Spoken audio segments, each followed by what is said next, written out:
ഇപ്പം അവർ നമ്മുടെ ശാസ്ത്രികൾ കണ്ടുപിടിച്ച് വെച്ചിരിക്കുന്നത് ഇപ്പോൾ നമുക്ക് ഇരിക്കുന്നത് തിരുവാതിര നക്ഷത്രമാണ് ഭരണത്തിലിരിക്കുന്നത്. അപ്പം തിരുവാതിര നക്ഷത്ര ഭരണത്തിലിരിക്കുമ്പോൾ അത് എന്ത് ചെയ്യും മനുഷ്യരെ ഭൂമിയിൽ? ഇപ്പോൾ നമ്മൾ വിചാരിക്കും നമ്മളാണ് ഭരണം ചെയ്യുന്നത്. ഇപ്പോൾ വി.ഡി. സതീശനാണ് ഭരണം ചെയ്യുന്നത്, അവിടെ മോഡിയാണ് ഭരണം ചെയ്യുന്നത്, അവിടെ ട്രംപാണ് ഭരണം ചെയ്യുന്നതെന്ന് നമ്മൾ വിചാരിക്കും. പക്ഷെ അവരെയും ഭരണം ചെയ്യുന്നത് ഈ നക്ഷത്രത്തിന്റെ മുകളിൽ ഇരിക്കുന്ന സപ്തഋഷികളാണ്. അവർ ഈ ഭൂമി ഇങ്ങനെ തന്നെ എല്ലാവരും ആകണം എന്ന് അവർ നിയമങ്ങൾ ഉണ്ടാക്കാനുള്ള എല്ലാം ഉണ്ടാക്കും.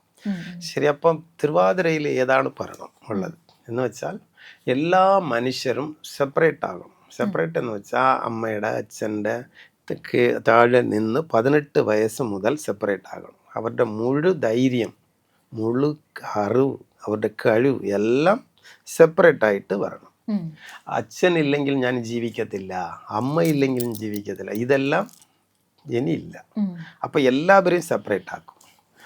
അപ്പം ആ മനുഷ്യൻ തന്നെ പിന്നെ ആരും ഇല്ലെങ്കിലും അവൻ ജീവിക്കും. ഇതിനു മുമ്പ് അങ്ങനെയല്ല.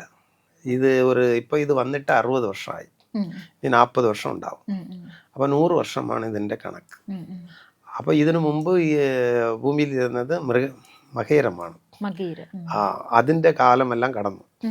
ഇപ്പോൾ വന്നിരിക്കുന്ന ഇതാണ്. ആ കാലത്തെല്ലാം നമുക്ക് അച്ഛനില്ലെങ്കിൽ അവരില്ല ഇവരില്ലെങ്കിൽ എല്ലാം നമുക്ക് ജീവിക്കാൻ പറ്റത്തില്ല. എല്ലാവരും ഒന്ന് ചേർന്ന് ഒരു കൂട്ടായിട്ട് ഒരു കുടുംബമായി ജീവിക്കും.